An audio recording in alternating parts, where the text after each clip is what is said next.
Assistant present officer പരീക്ഷ എഴുതുന്ന നമ്മുടെ കൂട്ടുകാർക്ക് വേണ്ടിയുള്ള സ്പെഷ്യൽ ടോപ്പിക്സിലെ സൈക്കോളജിയുടെ റിവിഷൻ ക്ലാസ് ആണ് ഇന്ന് നിങ്ങൾക്ക് മുമ്പിൽ അവതരിപ്പിക്കാൻ പോകുന്നത്. ചാനൽ ആദ്യമായിട്ട് കാണുന്ന കൂട്ടുകാരുണ്ടെങ്കിൽ സബ്സ്ക്രൈബ് ചെയ്തും അതുപോലെ തന്നെ ക്ലാസ് കാണുന്ന എല്ലാവരും ഒന്ന് ഹൈപ്പ് ചെയ്തും ഒന്ന് സപ്പോർട്ട് ചെയ്യണേ.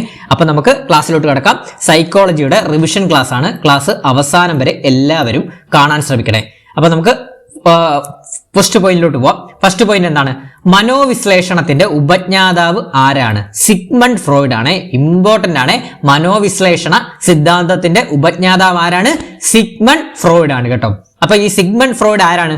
അദ്ദേഹം ഒരു ഓസ്ട്രിയൻ ന്യൂറോളജിസ്റ്റും അതുപോലെ തന്നെ തത്വചിന്തകനും ഒക്കെ ആയിരുന്നു ഈ സിഗ്മണ്ട് ഫ്രോയിഡ്. അദ്ദേഹം ഓസ്ട്രിയൻ ന്യൂറോളജിസ്റ്റും ആയിരുന്നു കേട്ടോ. പഠിച്ചു വെക്കണേ. അപ്പൊ എന്താണ്? മനോവിശ്ലേഷണ സിദ്ധാന്തത്തിന്റെ ഉപജ്ഞാതാവ് ആരാണ്? സിഗ്മണ്ട് ഫ്രോയിഡ് ആണ്.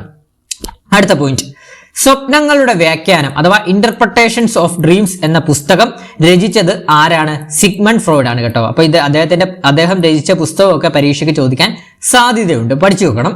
സ്വപ്നങ്ങളുടെ വ്യാഖ്യാനം എന്ന പുസ്തകം രചിച്ചത് ആരാണ്? സിഗ്മണ്ട് ഫ്രോയിഡ് ആണ്. അടുത്ത നമുക്ക് നോക്കാം. സിഗ്മണ്ട് ഫ്രോയിഡിന്റെ മനോവിശ്ലേഷണ സിദ്ധാന്തവുമായി ബന്ധപ്പെട്ട കാര്യങ്ങളെ പൊതുവെ 3 ഭാഗങ്ങളായിട്ടാണ് വേർതിരിച്ചിരിക്കുന്നത് കേട്ടോ. അപ്പൊ അദ്ദേഹം എന്താണ്? മനോവിശ്ലേഷണ സിദ്ധാന്തത്തെ അദ്ദേഹം 3 ഭാഗങ്ങളായിട്ടാണ് വേർതിരിച്ചിരിക്കുന്നത്. ഏതൊക്കെയാണെന്ന് നോക്കാം. ഒന്നാമത്തേത് വ്യക്തിത്വത്തിന്റെ ചലനാത്മകതയെ സംബന്ധിച്ച സിദ്ധാന്തം. രണ്ടാമത്തേത് വ്യക്തിത്വ ഘടനയെ കുറിച്ചുള്ള സിദ്ധാന്തം.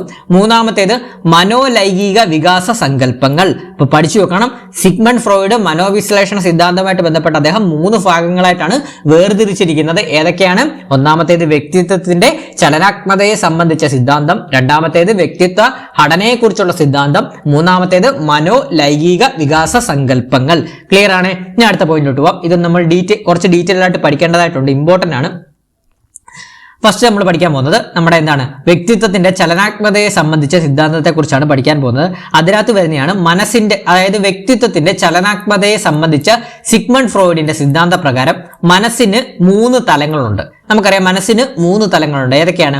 ഒന്ന് ബോധ മനസ്സ്, രണ്ടാമത്തേത് ഉപബോധ മനസ്സ്, നാലാമത്തേത് അബോധ മനസ്സ് കേട്ടോ. അപ്പം എന്താണ് സിഗ്മണ്ട് ഫ്രോയിഡ് വ്യക്തിത്വത്തിന്റെ ചലനാത്മകതയെ സംബന്ധിച്ച് സിഗ്മണ്ട് ഫ്രോയിഡിന്റെ സിദ്ധാന്ത പ്രകാരം അദ്ദേഹം പറയുന്നത് മനസ്സിന് എത്രയാണ്? 3 തലങ്ങളായിട്ടാണ്. മനസ്സിനെ 3 തലങ്ങളായിട്ടാണ് വേർതിരിച്ചിരിക്കുന്നത്. ഏതൊക്കെയാണ്? ഒന്നാമത്തേത് ബോധ മനസ്സ്, രണ്ടാമത്തേത് ഉപബോധ മനസ്സ്, മൂന്നാമത്തേത് ഏതാണ്? അബോധ മനസ്സാണ് കേട്ടോ. ബോധ മനസ്സ്, ഉപബോധ മനസ്സ്, അബോധ മനസ്സ്. അപ്പൊ ഇതൊക്കെ എന്താണെന്ന് നമുക്ക് നോക്കാം. ബോധ മനസ്സ് എന്ന് പറയുന്നത് എന്താണ്? നിത്യേന ഉപയോഗപ്പെടുത്തുന്ന ഓർമ്മകൾ ഉള്ളതാണ് ബോധ മനസ്സിലാണ് കേട്ടോ. അപ്പൊ പഠിച്ചു നോക്കണം. നിത്യേന ഉപയോഗപ്പെടുത്തുന്ന ഓർമ്മകൾ ഉള്ളത് ബോധ മനസ്സിലാണ് കേട്ടോ. ബോധ മനസ്സിലാണ്. അതായത് നമ്മളറിയാലോ ബോധ മനസ്സ് എന്ന് പറയുമ്പോൾ എന്താണ് ഉദ്ദേശിക്കുന്നത്? നമ്മൾ സാധാരണ നിലയിലുള്ള ഒരു മനസ്സിനെയാണ് ബോധ മനസ്സെന്ന് പറയുന്നത്. നമുക്ക് ബോധം ഇത്രയൊന്ന് സിമ്പിൾ ആയിട്ട് വരുന്നത്. നമുക്ക് നമ്മൾ പറയത്തില്ലേ ബോധം ഉണ്ടെങ്കിൽ നീ ചെയ്യത്തില്ലെന്ന് പറയത്തില്ലേ. അപ്പം ബോധ മനസ്സെന്ന് പറഞ്ഞാൽ എന്താണ്? നമ്മുടെ നിത്യേന ഉപയോഗപ്പെടുത്തുന്ന ഓർമ്മകൾ ഉള്ളതാണ് എവിടെയാണ്? ബോധ മനസ്സിലാണ്. അതാണ് പറയുന്നത് ബോധ മനസ്സ് എപ്പോഴും സാധാരണ നിലയിലുള്ള മനസ്സാണ്. അതോടൊപ്പം തന്നെ പ്രായോഗിക തലത്തിൽ നാം നിത്യേന ഉപയോഗിക്കുന്ന ഓർമ്മകൾ അടങ്ങിയിരിക്കുന്നതും നമ്മുടെ ബോധ മനസ്സിലാണ്. അത് കുറച്ചുകൂടെ ഡീറ്റെയിൽ ആയിട്ട് പറയുവാണെങ്കിൽ ഒരു പ്രത്യേക സന്ദർഭത്തിൽ നമ്മുടെ ബോധത്തിന്റെ ഉപരിതലത്തിൽ ലഭ്യമായ ഓർമ്മകൾ, ചിന്തകൾ, ആഗ്രഹങ്ങൾ എന്നിവയെല്ലാം അടങ്ങുന്ന മനസ്സിന്റെ തലമാണ് ബോധ മനസ്സ് എന്ന് പറയുന്നത് കേട്ടോ. അപ്പൊ പഠിച്ചു വെക്കണേ. എന്താണ് ബോധ മനസ്സെന്ന് പറയുന്നത്? മറ്റൊരു രീതിയിൽ പറയുവാണെങ്കിൽ നമുക്ക് പ്രത്യക്ഷത്തിൽ അറിവുള്ളതും ഓർക്കാൻ കഴിയുന്നതുമായ അനുഭവങ്ങളെ ബോധ മനസ്സിന്റെ ഉള്ളടക്കം എന്നും പറയും കേട്ടോ. അപ്പൊ നമുക്ക് ജസ്റ്റ് ഇത്ര അറിഞ്ഞാൽ നാം നിത്യേന ഉപയോഗപ്പെടുത്തുന്ന ഓർമ്മകളെല്ലാം എവിടെയാണുള്ളത്? ബോധ മനസ്സിലുള്ളതാണല്ലോ. അത് കുറച്ചുകൂടി ഡീറ്റെയിൽ ആയിട്ട് പറയുവാണെങ്കിൽ നിങ്ങളൊന്ന് അറിഞ്ഞിരിക്കാൻ വേണ്ടി പറയുവാണ്. ഒരു പ്രത്യേക സന്ദർഭത്തിൽ നമ്മുടെ ബോധത്തിന്റെ ഉപരിതലത്തിൽ ലഭ്യമായ ഓർമ്മകൾ, ചിന്തകൾ, ആഗ്രഹങ്ങൾ എന്നിവയെല്ലാം അടങ്ങുന്ന മനസ്സിന്റെ തലമാണ് എന്താണ്? ബോധ മനസ്സ് എന്ന് പറയുന്നത്. ഇനി നമുക്ക് അടുത്ത് നോക്കാം. ഉപബോധ മനസ്സ് എന്ന് പറഞ്ഞു കഴിഞ്ഞാൽ ബോധ മനസ്സിലേക്ക് വേഗം കൊണ്ടുവരാൻ കഴിയുന്നതും എന്നാൽ പൂർണ്ണമായ ബോധം ഇല്ലാത്തതുമായ ഉപബോധ മനസ്സാണ് കേട്ടോ. ഉപബോധ മനസ്സാണ്. അതായത് ഇത്രയേ ഉള്ളൂ. ഒരു ഉപബോധ മനസ്സ് എന്ന് പറഞ്ഞു കഴിഞ്ഞാൽ ഒരു വ്യക്തിക്ക് ബോധതലത്തിൽ വേഗം കൊണ്ടുവരാവുന്നതും എന്നാൽ പൂർണ്ണമായ ബോധം ഇല്ലാത്തതുമായ മനസ്സാണ് ഉപബോധ മനസ്സ്. അതായത് ബോധ മനസ്സിനും അബോധ മനസ്സിനും ഇടയ്ക്കുള്ള തലമാണ് ഉപബോധ മനസ്സ് കേട്ടോ. ബോധ മനസ്സിനും അബോധ മനസ്സിനും ഇടയ്ക്കുള്ള തലമാണ് ഉപബോധ മനസ്സ്. അതായത് നമ്മൾ പലപ്പോഴും നമ്മൾ സ്വപ്നങ്ങൾ ഉണ്ടാകുന്നത് അബോധതലത്തിലെ അന്തർലീനമായ അനുഭവങ്ങൾ പ്രതീകവത്കൃതമായ ഉപബോധത്തിലേക്ക് ഊർന്നു കടക്കുമ്പോഴാണ് അനുമാനിക്കാറുണ്ട്. നമ്മൾ കേട്ടിട്ടില്ലേ, ചില സമയത്ത് ബോധ മനസ്സിലേക്ക് വേഗം കൊണ്ടുവരാൻ കഴിയുന്നതും എന്നാൽ പൂർണ്ണമായി ബോധമില്ലാത്തതുമായ മനസ്സ് ഉപബോധ മനസ്സാണ്. നമ്മൾ ഈ ഉറങ്ങിക്കഴിയുമ്പോഴേ നമ്മൾ ഉറക്കത്തിൽ ചില സ്വപ്നങ്ങൾ കാണുമ്പോൾ നമ്മൾ രാവിലെ എഴുന്നേൽക്കുമ്പോൾ ചില സ്വപ്നങ്ങൾ നമ്മൾ എല്ലാ ദിവസവും കാണുന്ന സ്വപ്നങ്ങൾ നമ്മൾ ഓർത്തിരിക്കുമോ? ഇല്ല. ചില ദിവസങ്ങളിൽ കാണുന്ന സ്വപ്നങ്ങൾ നമുക്ക് ഓർത്തിരിക്കാൻ സാധിക്കും കേട്ടോ. അത് നമ്മൾ ഉപബോധ മനസ്സിൽ കണ്ട സ്വപ്നങ്ങളാണ്. അത്രയേ ഉള്ളൂ ഉപബോധ മനസ്സെന്ന് പറയുന്നത് കേട്ടോ. അപ്പൊ ഇത്രയേ ഉള്ളൂ, ബോധ മനസ്സിലേക്ക് വേഗം കൊണ്ടുവരാൻ കഴിയുന്നതും എന്നാൽ പൂർണ്ണമായ ബോധം ഇല്ലാത്തതുമായ മനസ്സാണ് ഉപബോധ മനസ്സ്. ഇനി അവസാനം ചെയ്ത് അബോധ മനസ്സ്. അബോധ മനസ്സ് പേര് കേൾക്കുമ്പോഴേ നിങ്ങൾക്കറിയാം എന്താണ്. മനസ്സിന്റെ ഏറ്റവും ആഴങ്ങളിൽ മറഞ്ഞിരിക്കുന്ന തലമാണ് അബോധ മനസ്സ് കേട്ടോ. മനസ്സിന്റെ ഏറ്റവും ആഴങ്ങളിൽ മറഞ്ഞിരിക്കുന്ന തലമാണ് അബോധ മനസ്സ്. അതായത് ഫ്രോയിഡിന്റെ അഭിപ്രായത്തിൽ കൂടുതൽ പ്രാധാന്യം അർഹിക്കുന്നത് അബോധ മനസ്സിനെയാണ് കേട്ടോ. അബോധ മനസ്സിനെയാണ്. അതായത് നമുക്ക് എന്താണ്, ഒരു മനസ്സിന്റെ പൂർണ്ണമായ ആഴത്തിലുള്ളൊരു തലമല്ലേ അബോധ മനസ്സെന്ന് പറയുന്നത്. അതായത് മനസ്സിന്റെ അബോധ തലത്തിലുള്ള ശേഖരങ്ങളാണ് അതായത് മറഞ്ഞിരിക്കുന്ന അതേണ്ടേ ഫ്രോയിഡിന്റെ അഭിപ്രായത്തിൽ ഏറ്റവും വലുത് അബോധ മണ്ഡലവും ഏറ്റവും ചെറുത് ബോധമണ്ഡലവുമാണ് കേട്ടോ. അപ്പൊ ഏറ്റവും വലുത് ഏതാണ് അബോധ മണ്ഡലവും ഏറ്റവും ചെറുത് ബോധമണ്ഡലവുമാണ്. നമുക്കറിയാം നമ്മൾക്ക് അബോധാവസ്ഥയുണ്ട്, ബോധാവസ്ഥയുണ്ട്. ബോധാവസ്ഥ നമുക്ക് എന്താണ്, നമ്മൾ ചെയ്യുന്ന സാധാരണ നിലയിലുള്ള അവസ്ഥയാണ് ബോധാവസ്ഥ. അബോധാവസ്ഥ എന്ന് പറഞ്ഞാൽ നമ്മൾ കണ്ട സ്വപ്നം പോലും നമുക്ക് ഓർത്തെടുക്കാൻ സാധിക്കത്തില്ല. അബോധാവസ്ഥയെ കാണുന്ന ഒന്നും നമുക്ക് എന്താണ് ഓർമ്മയിലോട്ട് വരാൻ സാധിക്കത്തില്ല. അതാണ് ഇവിടെ പറയുന്നത് കേട്ടോ. അതാണ് അബോധ മനസ്സ്. അത് സിഗ്മണ്ട് ഫ്രോയിഡിന്റെ അഭിപ്രായത്തിൽ വ്യക്തിത്വ വികാസത്തിനും മനസ്സിന്റെ സന്തുലനാവസ്ഥ നിലനിർത്തുന്നതിനും വലിയ പങ്കുള്ളത് അബോധ മനസ്സിലാണ് കേട്ടോ. പറഞ്ഞിരിക്കണം, സിഗ്മണ്ട് ഫ്രോയിഡിന്റെ അഭിപ്രായത്തിൽ വ്യക്തിത്വ വികാസത്തിനും മനസ്സിന്റെ സന്തുലനാവസ്ഥ നിലനിർത്തുന്നതിനും വലിയ പങ്കുള്ളത് അബോധ മനസ്സിലാണ്. ജന്മദിനമായ വാസനകളുടെ സംഭരണിയായി കണക്കാക്കപ്പെടുന്നത് അബോധ മനസ്സിനെയാണ് കേട്ടോ. അതുകൂടെ ഒന്ന് അറിഞ്ഞിരിക്കണേ. അപ്പൊ എന്താണ് ജന്മദിനമല്ല, ജന്മസിദ്ധമായി. അപ്പം ജന്മസിദ്ധമായ വാസനകളുടെ സംഭരണിയായി കണക്കാക്കുന്നത് അബോധ മനസ്സിനെയാണ് കേട്ടോ. പരീക്ഷയ്ക്ക് അപ്പം ചോദിക്കാം, ജന്മസിദ്ധമായ വാസനകളുടെ സംഭരണിയായി കണക്കാക്കുന്നത് ഏത് മനസ്സിനെയാണെന്ന് ചോദിക്കാം. ഏത് മനസ്സാണ്? അബോധ മനസ്സിനെയാണ് കണക്കാക്കപ്പെടുന്നത്. അതോടൊപ്പം തന്നെ മനസ്സിന്റെ അബോധ തലത്തിലെ ശേഖരങ്ങളാണ് മറഞ്ഞിരിക്കുന്ന ഓർമ്മകൾ, ആഗ്രഹങ്ങൾ, വേദനാജനകമായ അനുഭവങ്ങൾ കേട്ടോ. മനസ്സിന്റെ അബോധ തലത്തിലെ ശേഖരങ്ങളാണ് മറഞ്ഞിരിക്കുന്ന ഓർമ്മകൾ, ആഗ്രഹങ്ങൾ, വേദനാജനകമായ അനുഭവങ്ങൾ. അത് നമ്മൾ ഓർത്തെടുക്കാൻ ശ്രമിക്കത്തില്ലോ. അതൊക്കെയാണ് ഇവിടെ ഉദ്ദേശിക്കുന്നത്, അബോധ തലത്തിൽ ഉദ്ദേശിക്കുന്നത്. അടുത്ത പോയിന്റ്, അടുത്തത് ഫ്രോയിഡിന്റെ വ്യക്തിത്വ ഘടനാ സിദ്ധാന്ത പ്രകാരം ഫ്രോയിഡിന്റെ വ്യക്തിത്വ ഘടനാ സിദ്ധാന്ത പ്രകാരം മനോഘടനയെ മൂന്നായി തരംതിരിച്ചിരിക്കുന്നത് കേട്ടോ. മറ്റേത് മനസ്സിനെയാണ് മൂന്നായി തരംതിരിച്ചിരിക്കുന്നത്. ഇവിടെ നമ്മൾ പഠിക്കാൻ പോകുന്ന മനോഘടനയെ മൂന്നായി തരംതിരിച്ചിരിക്കുന്നത് ഏതൊക്കെയാണെന്ന് നോക്കാം. ഒന്ന് ഈദ്, രണ്ടാമത്തേത് ഈഗോ അഥവാ അഹം, മൂന്നാമത്തേത് സൂപ്പർ ഈഗോ അഥവാ അത്യഹം. അപ്പൊ ഇത് വളരെ ഇമ്പോർട്ടന്റ് ആണ്. ഇതായിരിക്കും പരീക്ഷയ്ക്ക് നിങ്ങളോട് ഈ ഒരു ടോപ്പിക്കിൽ നിന്നായിരിക്കും പരീക്ഷയ്ക്ക് ഇമ്പോർട്ടന്റ് 1 മാർക്ക് ചോദിക്കാൻ സാധ്യത 99% ഉള്ളത് കേട്ടോ. അപ്പൊ പഠിച്ചു പോകണം. ഫസ്റ്റ് തന്നെ നമ്മൾ ഈദാണ് പഠിക്കാൻ പോകുന്നത്. ഈദ് എന്ന് പറഞ്ഞു കഴിഞ്ഞാൽ ഭൗതിക സുഖതത്വത്തിന്റെ അധിഷ്ഠിതമായ മനോഘടനയാണ് ഈദ് എന്ന് പറയുന്നത് കേട്ടോ. ഭൗതിക സുഖതത്വത്തിന്റെ അധിഷ്ഠിതമായ മനോഘടനയാണ് നമ്മൾ ഈദ് എന്ന് പറയുന്നത്. അതായത് ഭൗതിക സുഖം, സ്വാർത്ഥത എന്നിവ ഈദിന്റെ ശക്തിയാണ് കേട്ടോ. അതായത് സുഖതത്വം അനുസരിച്ചാണ് ഈദ് പ്രവർത്തിക്കുന്നത്. അതായത് പ്രിൻസിപ്പിൾ ഓഫ് പ്ലഷർ. ഇത്രയേ ഉള്ളൂ. ഞാൻ ജസ്റ്റ് ഒന്ന് നിങ്ങൾ പറയുമ്പോൾ നിങ്ങൾക്ക് മനസ്സിലാവും. അതായത് നമ്മുടെ ഈ ഒരു മനുഷ്യ മനസ്സിലേക്ക് പ്രാകൃതമായ ഒരു വികാര കേന്ദ്ര ശക്തിയാണ് നമ്മൾ ഈദ് എന്ന് പറയുന്നത്. അതായത് നമുക്ക് ഒരു കാര്യം ഏത് മാർഗത്തിലൂടെ നമുക്ക് നേടിയെടുക്കണമെന്നുള്ളൊരു ആഗ്രഹമില്ലയോ, ആഗ്രഹം തോന്നുന്നത് ഈദിന്റെ പ്രതിഫലനമാണ്, ഈദിന്റെ ശക്തി പ്രകാരമാണ് തോന്നുന്നത്. അതായത് നമുക്ക് എന്താണ്, സന്മാർഗിക ബോധമില്ലാത്തതിനാൽ എല്ലാ അസന്മാർഗിക പ്രവർത്തനങ്ങളുടെയും പിന്നിൽ പ്രവർത്തിക്കുന്നത് എന്താണ്, ഈദാണ് കേട്ടോ.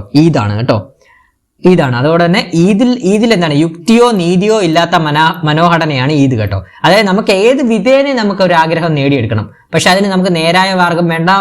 ഏത് വളഞ്ഞ വഴി കൂടെ എങ്ങനെയായാലും നമ്മളെ ഒരു ഈദ് നമ്മുടെ ഉള്ളിൽ പ്രവർത്തിക്കുകയാണെങ്കിൽ നമുക്ക് ഏത് വിധേനയും എന്താണ് ആഗ്രഹങ്ങൾ നേടിയെടുക്കണം എന്നുള്ളൊരു ചിന്ത വരും. അതാണ് ഇവിടെ ഉദ്ദേശിക്കുന്നത്. അപ്പൊ അങ്ങനെ ഒരു നമ്മുടെ ആഗ്രഹം നേടിയെടുക്കാൻ പോവുകയാണെങ്കിൽ നമ്മൾ യുക്തിയോ നീതിയോ ഇല്ലാത്ത മനോഘടനയാണ് ഈദ് എന്ന് പറയുന്നത്. ഈദ് മനോഘടനയുടെ അധിവാസം കൂടുതലും അബോധ മനസ്സിലാണ് കേട്ടോ. അപ്പൊ ഈദ് മനോഘടനയുടെ അധിവാസം കൂടുതലും എവിടെയാണ്? അബോധ മനസ്സിലാണ്. ഈദിന്റെ ലൈംഗിക അഭിലാഷവുമായി ബന്ധപ്പെട്ട മേഖലയാണ് ലിബിഡോ എന്നറിയപ്പെടുന്നത് കേട്ടോ. അപ്പൊ പരീക്ഷയ്ക്ക് ചോദിക്കുവേ ഈദിന്റെ ലൈംഗിക അഭിലാഷവുമായി ബന്ധപ്പെട്ട മേഖല ഏതാണെന്ന് ചോദിക്കാം. ഏതാണ്? ലിബിഡോയാണ് കേട്ടോ, ലിബിഡോയാണ് കേട്ടോ. അതായത് ജസ്റ്റ് ഇത്രയേ ഉള്ളൂ, ഈദ് എന്ന് പറഞ്ഞാൽ ഇത്രയേ ഉള്ളൂ. അതായത് നമുക്ക് പെട്ടെന്നുണ്ടാവുന്ന ആഗ്രഹങ്ങൾ പൂർത്തീകരിക്കാനുള്ള ത്വര ഉണ്ടാവുന്നതൊക്കെ നമ്മുടെ ഈദിന്റെ ഒരു ഇതാണ്. ഒരു ഉദാഹരണം പറഞ്ഞു കഴിഞ്ഞാൽ നമുക്കിപ്പോൾ പെട്ടെന്ന് വിശക്കുന്ന സമയത്തിന് ഭക്ഷണത്തിനായി കാത്തിരിക്കാൻ അക്ഷമ കാണിക്കുന്നതൊക്കെ ഇതിന്റെ ഒരു പ്രവർത്തനമാണ് കേട്ടോ. അത്രയോ ഈദിന്റെ പ്രവർത്തനമാണ്. അതാണ് ഇതിനെ പ്രിൻസിപ്പിൾ ഓഫ് പ്ലഷർ അഥവാ സുഖതത്വം എന്നൊക്കെ പറയുന്നത് അതാണ് കേട്ടോ. അതുപോലെ തന്നെ നമ്മൾ പിന്നെന്താണ് പഠിച്ചത്? ഈദിന്റെ ലൈംഗിക അഭിലാഷവുമായി ബന്ധപ്പെട്ട മേഖലയാണ് ലിബിഡോ എന്നറിയപ്പെടുന്നത് കേട്ടോ, ലിബിഡോ. അപ്പം ലൈംഗിക തീഷ്ണ എന്നറിയപ്പെടുന്ന ഈദിന്റെ ലൈംഗിക തീഷ്ണയാണ് ലിബിഡോ എന്നറിയപ്പെടുന്നത് കേട്ടോ. അപ്പൊ ലിബിഡോ എന്നറിയപ്പെടുന്നത്. അതുപോലെ തന്നെ ജീവിതത്തിന്റെ നിർണായക ചോദകമായ ലിബിഡോയുടെ 2 മുഖങ്ങളാണ് ഫ്രോയിഡ് അവതരിപ്പിച്ചത്. അതുകൂടെ അറിഞ്ഞിരിക്കണം, ഈറോസ് താനറ്റോസ് കേട്ടോ. അപ്പൊ എന്താണ്? ജീവിതത്തിന്റെ നിർണായക ചോദകമായ ലിബിഡോയുടെ 2 മുഖങ്ങളായി ഫ്രോയിഡ് അവതരിപ്പിച്ചത് ഈറോസ് താനറ്റോസ്. ഈറോസ് ലൈംഗികതയും താനറ്റോസ് ആക്രമണ വാസനയും പ്രതിനിധീകരിക്കുന്നു കേട്ടോ. അപ്പൊ അത്ര ഒന്ന് ജസ്റ്റ് അറിഞ്ഞിരിക്കുക. അടുത്തത് നമ്മൾ ഈദാണ് പഠിച്ചത്. അതിനുശേഷം നമ്മൾ പഠിക്കാൻ പോകുന്നത് അഹമാണ് കേട്ടോ. അഹമാണ് ഈഗോ കേട്ടോ. ഈദ് കഴിഞ്ഞാൽ അടുത്തത് ഈഗോയാണ്. ഈഗോ അഥവാ അഹം. നിങ്ങൾ ഉദ്ദേശിക്കുന്ന ഈഗോ അല്ല ഇത്. അതായത് ഈഗോ, ഇവിടുത്തെ ഈഗോ എന്നുകൊണ്ട് ഉദ്ദേശിക്കുന്നത് മനുഷ്യ മനസ്സിന്റെ പോലീസ് ഫോഴ്സ് അഥവാ വ്യക്തിത്വത്തിന്റെ സംരക്ഷകൻ എന്നിങ്ങനെ അറിയപ്പെടുന്നു കേട്ടോ. അപ്പൊ അഹം അഥവാ ഈഗോ എങ്ങനെയാണ് അറിയപ്പെടുന്നത്? മനുഷ്യ മനസ്സിന്റെ പോലീസ് ഫോഴ്സ്, വ്യക്തിത്വത്തിന്റെ സംരക്ഷകൻ എന്നിങ്ങനെയൊക്കെ അറിയപ്പെടുന്നത് അഹം അഥവാ ഈഗോയാണ്. ഈദിനെ നിയന്ത്രിക്കുന്ന ഈഗോ പോസിറ്റീവായ മനോഘടനയാണ് കേട്ടോ. അപ്പൊ ഈദിനെ നിയന്ത്രിക്കുന്ന ഈഗോ ഒരു പോസിറ്റീവായ മനോഘടനയാണ്. ഈദിനെ കുതിരയോടും ഈഗോയെ കുതിരയെ നിയന്ത്രിക്കുന്ന കുതിരക്കാരനായും ഉപമിക്കാം. നമ്മൾ കുറച്ചു മുമ്പേ പഠിച്ചു ഈദ് എന്ന് പറഞ്ഞാൽ എന്താണ്? നമുക്കൊരു ആഗ്രഹം തോന്നിക്കഴിഞ്ഞാൽ ഏത് വിധേനയും ഏത് അസന്മാർഗിക വഴികളിലൂടെയും നമുക്ക് നീതിയുക്തമല്ലാത്ത വഴികളിലൂടെ എല്ലാം നമുക്ക് നേടിയെടുക്കാനുള്ള ത്വരയാണല്ലോ നമ്മൾ എന്താണ് ഈദ് എന്ന് പറഞ്ഞത്. അപ്പൊ ഈഗോ എന്ന് പറഞ്ഞ അഹം അഥവാ ഈഗോ എന്ന് പറഞ്ഞാൽ അതിനെ നിയന്ത്രിക്കുന്ന ഒരവസ്ഥയാണ് കേട്ടോ, നിയന്ത്രിക്കുന്ന ഒരു മനോഘടനയാണ്. അതായത് നമ്മളിപ്പോൾ പറയുവാണെങ്കിൽ ഒരു കുതിര ഇല്ലേ, കുതിരയുടെ ഒരു ലക്ഷ്യസ്ഥാനത്തേക്ക് പോകുമ്പോൾ അത് മുന്നിൽ എന്തോ ഉണ്ടോ എന്ന് നോക്കത്തില്ല, അതിന് ഇഷ്ടമുള്ള രീതിയിലാണ് പോകുന്നത്. പക്ഷേ നമ്മൾ എന്താണ് കുതിരയെ നിയന്ത്രിക്കുന്ന ഒരു കുതിരക്കാരൻ അതിന്റെ മേളിലുണ്ടെങ്കിൽ എന്താണ് അത് കറക്റ്റായ വഴികളിലൂടെ കറക്റ്റായ രീതിയിലേ പോകത്തുള്ളൂ. അത് തന്നെയാണ് ഇവിടെ ഉദ്ദേശിക്കുന്നത്. ഈദിനെ കുതിരയോടും ഈഗോയെ കുതിരയെ നിയന്ത്രിക്കുന്ന കുതിരക്കാരനായും ഉപമിക്കാം. ക്ലിയർ ആണ്? അടുത്ത പോയിന്റ്, യാഥാർത്ഥ്യ തത്വം അനുസരിച്ച് പ്രവർത്തിക്കുന്ന മനോഘടനയാണ് ഈഗോ എന്ന് പറഞ്ഞത്. അപ്പൊ എന്താണ്? യാഥാർത്ഥ്യ തത്വം അനുസരിച്ച് പ്രവർത്തിക്കുന്ന മനോഘടനയാണ് ഈഗോ എന്ന് പറയുന്നത്. ഫ്രോയിഡിന്റെ തിയറി അനുസരിച്ച് റിയാലിറ്റി പ്രിൻസിപ്പിൾ പ്രകാരം പ്രവർത്തിക്കുന്നത് ഏത് ഘടകമാണെന്ന് പരീക്ഷയ്ക്ക് ചോദിക്കാം. ഈഗോയാണ് കേട്ടോ. ഫ്രോയിഡിന്റെ തിയറി അനുസരിച്ച് റിയാലിറ്റി പ്രിൻസിപ്പിൾ പ്രകാരം പ്രവർത്തിക്കുന്ന ഏത് മനോഘടകമാണ്? ഈഗോയാണ് കേട്ടോ. അതുപോലെ തന്നെ യുക്തിയുടെയും ബുദ്ധിയുടെയും ശക്തിയാണ് ഈഗോ. തന്റെ പദവി അനുസരിച്ച് പ്രവർത്തിക്കുവാൻ പ്രേരിപ്പിക്കുന്ന മനോഘടനയാണ് ഈഗോ കേട്ടോ. യുക്തിയുടെയും ബുദ്ധിയുടെയും ശക്തിയാണ് ഈഗോ. തന്റെ പദവി അനുസരിച്ച് പ്രവർത്തിക്കുവാൻ പ്രേരിപ്പിക്കുന്ന മനോഘടനയാണ് ഈഗോ എന്ന് പറയുന്നത് കേട്ടോ. ഈഗോ എന്ന് പറയുന്നത് അതായത് നമ്മുടെ മനുഷ്യ മനസ്സിലെ പോലീസ് ഫോഴ്സ് എന്നും അതുപോലെ തന്നെ വ്യക്തിത്വത്തിന്റെ പാലകൻ എന്നൊക്കെ അറിയപ്പെടുന്നത് ഈഗോയാണ് കേട്ടോ. ഇതൊക്കെ പരീക്ഷയ്ക്ക് ചോദിക്കാവേ. വ്യക്തിത്വത്തിന്റെ പാലകൻ എന്നൊക്കെ അറിയപ്പെടുന്നത് ഈഗോയാണ് കേട്ടോ. പ്രായോഗിക തത്വങ്ങളിൽ അധിഷ്ഠിതമായതാണ് ഈഗോ. ക്ലിയർ ആണ്? അടുത്ത നമ്മൾ അത്യഹം അഥവാ സൂപ്പർ ഈഗോയെ കുറിച്ചാണ് പഠിക്കാൻ പോകുന്നത്. അടുത്ത 3ാമത്തെ മനോഘടനയാണ് അത്യഹം അഥവാ സൂപ്പർ ഈഗോ എന്ന് പറഞ്ഞാൽ സന്മാർഗിക തത്വം അനുസരിച്ച് പ്രവർത്തിക്കുന്ന മനോഘടനയാണ് സൂപ്പർ ഈഗോ എന്ന് പറയുന്നത്. എന്താണ്? സന്മാർഗിക തത്വം അനുസരിച്ച് പ്രവർത്തിക്കുന്ന മനോഘടനയാണ് സൂപ്പർ ഈഗോ എന്ന് പറയുന്നത്. മനുഷ്യനിലെ നൈതിക ശക്തിയാണ് സൂപ്പർ ഈഗോ. മനസാക്ഷിയും വിവേകവുമാണ് ഇതിനെ നയിക്കുന്നത്. ഇതിന് വിപരീതമായാണ് പ്രവർത്തിക്കുന്നത്. പരിപൂർണതയ്ക്ക് വേണ്ടിയുള്ള ശ്രമമാണ് സൂപ്പർ ഈഗോ. സാമൂഹിക നന്മയെ ലക്ഷ്യം വെച്ചുള്ള പ്രവർത്തനമാണ് സൂപ്പർ ഈഗോ. മനസ്സിനുള്ളിലെ ശരിയും തെറ്റും നിയന്ത്രിക്കുന്നത് സൂപ്പർ ഈഗോയാണ് കേട്ടോ. മനസ്സിനുള്ളിലെ ശരിയും തെറ്റും നിയന്ത്രിക്കുന്നത് ആരാണ്? സൂപ്പർ ഈഗോയാണ്. പരീക്ഷയ്ക്ക് ചോദിക്കാം മനസ്സിനുള്ളിലെ ശരിയും തെറ്റും നിയന്ത്രിക്കുന്ന മനോഘടന ഏതാണെന്ന് പരീക്ഷയ്ക്ക് ചോദിക്കാം. ഏതാണ്? സൂപ്പർ ഈഗോയാണ് കേട്ടോ, അഥവാ അത്യഹമാണ്. അതുപോലെ തന്നെ സൂപ്പർ ഈഗോ പ്രവർത്തിക്കുന്നത് ഏത് തത്വം അനുസരിച്ചാണ്? സന്മാർഗിക തത്വം അനുസരിച്ച് അഥവാ എന്താണ്? പ്രിൻസിപ്പിൾ ഓഫ് മൊറാലിറ്റി ആണ് കേട്ടോ. അപ്പൊ ഇത്രയൊന്നും അറിഞ്ഞിരിക്കണം. അപ്പൊ നമ്മൾ പഠിച്ചു വെക്കണം എന്താണ് ഈദ് എന്ന് പറഞ്ഞു കഴിഞ്ഞാൽ സുഖതത്വം അനുസരിച്ച്. ഈദ് എന്ന് പറഞ്ഞാൽ സുഖതത്വമാണ് അഥവാ പ്രിൻസിപ്പിൾ ഓഫ് പ്ലഷർ ആണ്. അതുപോലെ തന്നെ ഈഗോ എന്ന് പറഞ്ഞു കഴിഞ്ഞാൽ യാഥാർത്ഥ്യ തത്വമാണ്, പ്രിൻസിപ്പിൾ ഓഫ് റിയാലിറ്റി ആണ്. സൂപ്പർ ഈഗോ എന്ന് പറഞ്ഞാൽ സന്മാർഗിക തത്വമാണ്, പ്രിൻസിപ്പിൾ ഓഫ് മൊറാലിറ്റി ആണ്. ഇമ്പോർട്ടന്റ് ആണ്, ഒരു മാർക്ക് പ്രതീക്ഷിക്കാം കേട്ടോ. ഒന്നുകൂടെ ഞാൻ പറയാം. ഇത് എന്ന് പറഞ്ഞു കഴിഞ്ഞാൽ സുഖതത്വം അഥവാ പ്രിൻസിപ്പിൾ ഓഫ് പ്ലഷർ. ഈഗോ എന്ന് പറഞ്ഞാൽ യാഥാർത്ഥ്യ തത്വം അഥവാ principle of reality. Super ego എന്ന് പറഞ്ഞാൽ സന്മാർഗിക തത്വം അഥവാ പ്രിൻസിപ്പിൾ ഓഫ് മൊറാലിറ്റി. ക്ലിയർ ആണ്? നമുക്ക് അടുത്ത സൈക്കോളജിയിൽ അടുത്തൊരു ടോപ്പിക്കിലോട്ട് പോകുന്നതിന് മുമ്പ് നമ്മളൊരു കറണ്ട് അഫയേഴ്സ് ബാച്ച് നമ്മൾ ടെലഗ്രാമിൽ സ്റ്റാർട്ട് ചെയ്തിട്ടുണ്ട്. എല്ലാ ദിവസവും വൈകുന്നേരം 7:30 മുതൽ 8:30 വരെയുള്ള ഒരു 1 hour ലൈവ് സെക്ഷൻ ക്ലാസ് ആണ് നമ്മൾ പ്രൊവൈഡ് ചെയ്യുന്നത്. ലൈവിന് അറ്റൻഡ് ചെയ്യാൻ പറ്റത്തില്ല എന്നുണ്ടെങ്കിൽ നമ്മുടെ റെക്കോർഡ് സെക്ഷൻ ഗ്രൂപ്പിൽ ഇടുന്നതാണ് കേട്ടോ, ടെലഗ്രാം ഗ്രൂപ്പിൽ ഇടുന്നതാണ്. അതോടൊപ്പം തന്നെ quality PDF notes, weekly mock ടെസ്റ്റുകൾ, അതുപോലെ തന്നെ റിവിഷൻ ഓറിയന്റഡ് ക്ലാസ്സസുമാണ് നമ്മൾ പ്രൊവൈഡ് ചെയ്യുന്നത്. അപ്പോൾ ഇനി വരുന്ന എല്ലാ പരീക്ഷകളും ഇനി നിരവധി പരീക്ഷകളാണ് നമുക്ക് മുമ്പിൽ വരുന്നത്. Degree level prelims, civil police officer, woman civil police officer, അതുപോലെ തന്നെ VFA, ഖാദി ബോർഡ്, LDC തുടങ്ങിയ നിരവധി പരീക്ഷകളാണ്. ആ പരീക്ഷകൾക്ക് 10ഉം 20ഉം മാർക്കുമാണ് കറണ്ട് അഫയേഴ്സ് ടോപ്പിക്കിൽ നിന്ന് ചോദിക്കുന്നത്. അപ്പോൾ നമുക്ക് ഡെയിലി ലൈവ് ഇന്ററാക്റ്റീവ് ക്ലാസ്സസോട് തന്നെ കറണ്ട് അഫയേഴ്സ് പഠിച്ചു പോയി കഴിഞ്ഞാൽ നിങ്ങൾക്ക് ആ ചോദിക്കുന്ന മാർക്ക് മുഴുവൻ മാർക്കും സ്കോർ ചെയ്യാൻ അഷ്വർ ചെയ്യുന്നത് ഞാൻ ഉറപ്പ് നൽകുന്നു, സ്കോർ ചെയ്യാൻ സാധിക്കുന്നതാണ്. അപ്പോൾ നമ്മൾ ഡെയിലി കറണ്ട് അഫയേഴ്സ് ക്ലാസ് പഠിച്ചു പോയി കഴിഞ്ഞാൽ നല്ലതായിരിക്കും. അതായത് നമ്മൾ ടോപ്പിക് വൈസ് ആയിട്ടാണ് കറണ്ട് അഫയേഴ്സ് നിങ്ങൾക്ക് മുമ്പിൽ അവതരിപ്പിക്കുന്നത്. അപ്പോൾ ഇനി നിങ്ങൾക്ക് കറണ്ട് അഫയേഴ്സിന് വേണ്ടി അലയേണ്ടതില്ല എങ്ങും. വെറും 200 രൂപ മാത്രമേ കോഴ്സ് ഫീ ആയിട്ട് നമ്മൾ ഈടാക്കുന്നുള്ളൂ. വെറും 200 രൂപ. ഒരു ബിരിയാണി മേടിച്ച് കളയുന്ന പൈസ മാത്രമേ വരുന്നുള്ളൂ. ആ 200 രൂപയ്ക്ക് 6 മാസത്തേക്ക് കറണ്ട് അഫയേഴ്സ് സെറ്റാക്കാൻ സാധിക്കുന്നതാണ്. അപ്പോൾ അഡ്മിഷന് താല്പര്യമുള്ള കൂട്ടുകാർ 81 299 339 എന്ന് പറഞ്ഞ നമ്പറിലോട്ടൊന്ന് വാട്സപ്പ് ചെയ്താൽ മതി. ഒന്നുകൂടെ പറയാം, 81 299 339 എന്ന് പറഞ്ഞ നമ്പറിലോട്ടൊന്ന് വാട്സപ്പ് ചെയ്താൽ മതി. വെറും 200 രൂപ മാത്രമേ ഉള്ളൂ. 6 മാസത്തേക്ക് ഇനി കറണ്ട് അഫയേഴ്സ് നിങ്ങൾക്ക് ഡെയിലി ലൈവ് ഇന്ററാക്റ്റീവ് ക്ലാസ്സസോടെ ക്ലിയർ ആയിട്ട് സെറ്റാക്കി തന്നെ പോവാം. അപ്പോൾ എന്തായാലും നിങ്ങൾ ഈ ഒരു ബാച്ചിലോട്ട് ജോയിൻ ചെയ്യുക. ഇതെന്തായാലും നിങ്ങൾക്ക് യൂസ്ഫുൾ ആവുന്ന ബാച്ച് ആയിരിക്കും കേട്ടോ. അപ്പൊ നമുക്ക് അടുത്ത സൈക്കോളജിയുടെ ഒരു ടോപ്പിക്കിലോട്ട് പോവാം. അടുത്തത് ഇച്ഛാഭംഗമാണ്. ഇച്ഛാഭംഗത്തെ കുറിച്ചാണ് നമ്മൾ പഠിക്കാൻ പോകുന്നത്. ഇച്ഛാഭംഗം എന്ന് പറഞ്ഞാൽ എന്താണ്? പ്രതീക്ഷകളോ ലക്ഷ്യങ്ങളോ സഫലമാകാതെ വരുമ്പോൾ ഉണ്ടാകുന്ന സങ്കീർണമായ ഒരു വൈകാരിക പ്രതികരണമാണ് ഇച്ഛാഭംഗം എന്ന് പറയുന്നത്. പഠിച്ചു വെക്കണേ. അപ്പൊ ഇച്ഛാഭംഗം എന്താണ്? പ്രതീക്ഷകളോ ലക്ഷ്യങ്ങളോ സഫലമാകാതെ വരുമ്പോൾ ഉണ്ടാകുന്ന സങ്കീർണമായ ഒരു വൈകാരിക പ്രതികരണമാണ് ഇച്ഛാഭംഗം എന്ന് പറയുന്നത്. അതായത് ലക്ഷ്യം നേടിയെടുക്കുന്നതിൽ തടസ്സം നേരിടേണ്ടി വരുമ്പോൾ ഇച്ഛാഭംഗം ഉണ്ടാകുന്നു കേട്ടോ. അപ്പൊ എന്താണ്? ലക്ഷ്യം നേടിയെടുക്കുന്നതിൽ തടസ്സം നേരിടേണ്ടി വരുമ്പോൾ ഇച്ഛാഭംഗം ഉണ്ടാകുന്നു. അപേക്ഷിച്ച ഒരു ജോലി ലഭിച്ചില്ലെങ്കിൽ നിങ്ങൾക്കുണ്ടാകുന്നത് എന്താണ്? ഇച്ഛാഭംഗമാണ് കേട്ടോ. അപ്പൊ എന്താണ്? ഇത്രയേ ഉള്ളേ. നമ്മളിപ്പോൾ ഈ ഒരു പരീക്ഷ എഴുതുമോ? ഈ പരീക്ഷ എഴുതി നമുക്ക് ജോലി ലഭിച്ചില്ല എന്നുണ്ടെങ്കിൽ നമുക്ക് എന്താണ്? നമുക്ക് ഓൾറെഡി നമുക്ക് ഇച്ഛാഭംഗം വരുമല്ലോ. അതാണ് ഇവിടെ ഉദ്ദേശിക്കുന്നത് കേട്ടോ. അതാണ് ഇച്ഛാഭംഗം. അതായത് നമുക്കൊരു വിഷമോ കാര്യങ്ങളൊക്കെ വരുമല്ലോ. വളരെയധികം ആഗ്രഹിച്ചൊരു കാര്യം നമ്മളുടെ ഉള്ളിൽ നിന്ന് നഷ്ടപ്പെട്ടു പോകുമ്പോൾ നമുക്ക് എന്താണ്? ആ പ്രതീക്ഷകളെല്ലാം പെട്ടെന്നൊരു ദിവസം എന്താണ് നഷ്ടപ്പെട്ടു പോകുമ്പോൾ നമുക്ക് എന്താണ്? നമ്മൾ അത്ര സാടായി പോകത്തില്ലേ? ഒരു വിഷമം വരത്തില്ലേ? ആ വിഷമത്തെയാണ് ഇച്ഛാഭംഗം എന്ന് പറയുന്നത് കേട്ടോ. അതാണ് ഇവിടെ പറയുന്നത്.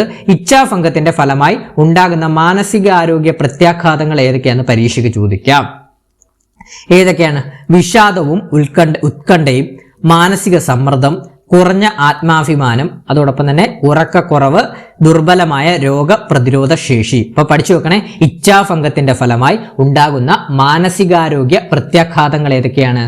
വിഷാദവും ഉത്കണ്ഠയും, മാനസിക സമ്മർദ്ദം, കുറഞ്ഞ ആത്മാഭിമാനം, ഉറക്കക്കുറവ്, ദുർബലമായ രോഗപ്രതിരോധ ശേഷി.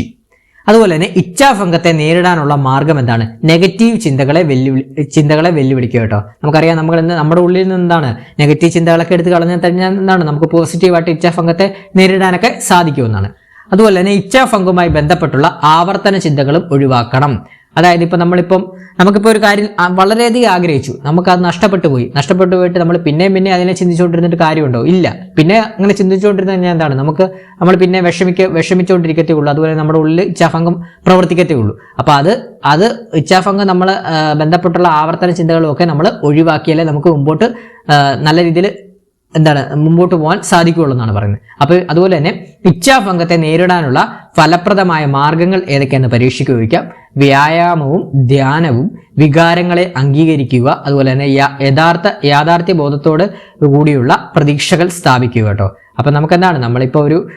ഞാനിപ്പോ ഒരു എക്സാമ്പിൾ പറഞ്ഞു കഴിഞ്ഞാൽ നമുക്കൊരു പരീക്ഷ ജോലി കിട്ടിയില്ല നമ്മൾ അതുകൊണ്ട് വിഷമിച്ചിരുന്നിട്ട് വല്ല കാര്യമുണ്ടോ? ഒരു കാര്യമില്ല. നമ്മൾ പഠിച്ച അറിവുകൊണ്ട് അടുത്ത പരീക്ഷയ്ക്ക് പ്രിപ്പയർ ചെയ്യുക എന്നുള്ളതാണ് നമ്മുടെ അടുത്ത പരീക്ഷയെ നമ്മൾ പോസിറ്റീവായിട്ട് നേരിടുക എന്നുള്ളതാണ് നമുക്ക് ചെയ്യേണ്ട കാര്യം. അപ്പൊ അതുകൊണ്ടാണ് ഇവിടെ പറയുന്നത് ഇച്ഛാഭംഗത്തെ നേരിടാനുള്ള ഫലപ്രദമായ മാർഗം എന്തൊക്കെയാണ്? വ്യായാമം ചെയ്യുക, അതുപോലെ തന്നെ വ്യായാമവും അതുപോലെ തന്നെ വികാരങ്ങളെ അംഗീകരിക്കുക, അതുപോലെ തന്നെ യാഥാർത്ഥ്യ ബോധത്തോടു കൂടിയുള്ള പ്രതീക്ഷകൾ സ്ഥാപിക്കുക എന്നിവയാണ് ഇച്ഛാഭംഗത്തെ നേരിടാനുള്ള ഫലപ്രദമായിട്ടുള്ള മാർഗങ്ങൾ കേട്ടോ. അതുപോലെ തന്നെ ഇച്ഛാഭംഗം ജീവിതത്തിലെ അനിവാര്യമായ ഭാഗമാണ്. പക്ഷേ അതിൻ്റെ സ്വഭാവവും സ്വാധീനവും മനസ്സിലാക്കുന്നതിലൂടെ കൂടുതൽ ഉയർച്ചയിലേക്കും സംതൃപ്തിയിലേക്കും പാതയായി അതിനെ മാറ്റാനാകും കേട്ടോ.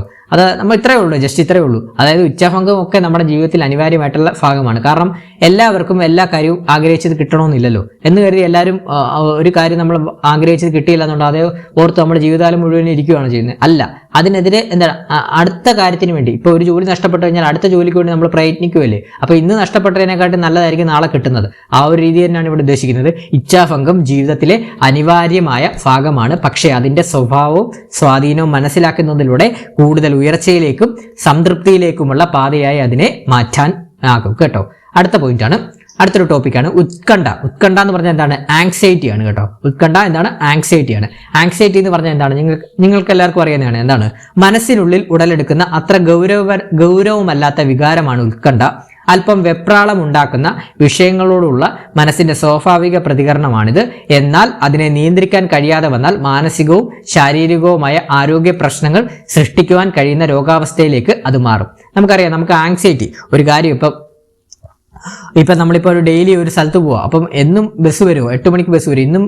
അപ്പം നാളെ ഞാൻ ഇന്ന് ബസ് കയറാൻ നിൽക്കുമോ? ഇന്ന് 8 മണിക്ക് വന്നില്ല, ഒരു 10 മിനിറ്റ് വെയിറ്റ് ചെയ്യുക. അപ്പോൾ ബസ് വരുമോ ഇല്ലയോ എന്നൊക്കെ ഉള്ളൊരു നമുക്ക് ഉള്ളിലൊരു ഉത്കണ്ഠയില്ലേ. അതുപോലെ തന്നെ പരീക്ഷയ്ക്ക് ഇരിക്കുമ്പോൾ ചിലപ്പം പരീക്ഷയ്ക്കൊക്കെ നമ്മൾ എഴുതാതിരിക്കുമ്പോഴേ അതിനകത്ത് എന്തെങ്കിലും കറപ്പിച്ചു കഴിഞ്ഞാൽ ഇത് ശരിയാണോ തെറ്റാണോ എന്നൊക്കെ ഉള്ളത് നമുക്കൊരു ആങ്സൈറ്റി ഉത്കണ്ഠയൊക്കെ വരുന്നില്ലേ. അത് തന്നെയാണ് ഇവിടെ ഉദ്ദേശിക്കുന്നത്. അതിനെന്താണ്? അല്പം വെപ്രാളം ഉണ്ടാകുന്നത് വിഷയങ്ങളോടുള്ള മനസ്സിന്റെ സ്വാഭാവിക പ്രതികരണമാണ് ഉത്കണ്ഠ എന്ന് പറയുന്നത്. പക്ഷെ അതെന്നാൽ അത് കൂടിക്കഴിഞ്ഞാൽ അഥവാ ഉത്കണ്ഠയെ നമുക്ക് നിയന്ത്രിക്കാൻ കഴിയാതെ വന്നാൽ അത് മാനസികവും ശാരീരികവുമായിട്ടുള്ള ആരോഗ്യ പ്രശ്നങ്ങൾ സൃഷ്ടിക്കാൻ കഴിയുമെന്നാണ് ഇത് പറയുന്നത് കേട്ടോ. അതുകൊണ്ട് തന്നെ ഉത്കണ്ഠ രോഗാവസ്ഥയിലുള്ളവരിൽ ഏറ്റവും പ്രവർത്തന സജ്ജമായ തലച്ചോറിലെ കേന്ദ്രം ഏതാണെന്ന് ചോദിക്കാം.